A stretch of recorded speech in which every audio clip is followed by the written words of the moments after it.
புதுச்சேரியில் 9 வயது நிரம்பிய சிறுமி பலாத்காரம் செய்யப்பட்டு படுகொலை செய்யப்பட்ட சம்பவம் பெரும் அதிர்ச்சியை ஏற்படுத்தியுள்ளது.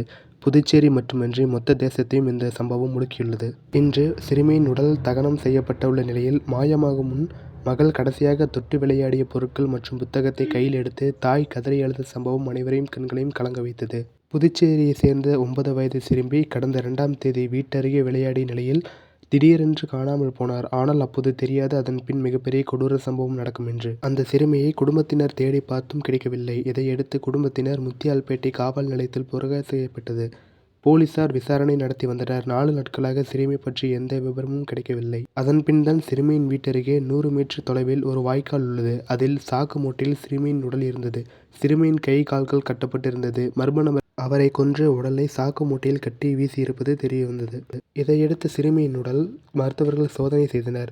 இந்த வேளையில் சிறுமி பலாத்காரம் செய்யப்பட்டது தெரியவந்தது. அதன் பின் புதுச்சேரி முத்தியால்பேட்டை சிறுமி கொலை வழக்கில் 2 பேர் பிடிபட்டனர். சிறுமிக்கு ஐஸ்கிரீம் வாங்கி தருவதாக கூறி இரு கயவர்களும் அழைத்து சென்றதாக கூறப்படுகிறது. முத்தியால்பேட்டை சோலைநகர் பகுதியை சேர்ந்தவர் கருணாஸ், வயது 19, விவேகானந்தர், வயது 59 ஆகிய 2 பேர்தான் அந்த சிறுமியை கட்டாயப்படுத்தி அழைத்து சென்று பலாத்காரம் செய்துள்ளனர். முதலில் சந்தேகத்தின் பெயரில் இவர்கள் 2 பேரை பிடித்து தீவிர விசாரணை மேற்கொண்டனர். விசாரணையில் அவர்கள் உண்மையை சொல்லவே 2 பேரும் கைது செய்யப்பட்டுள்ளனர்.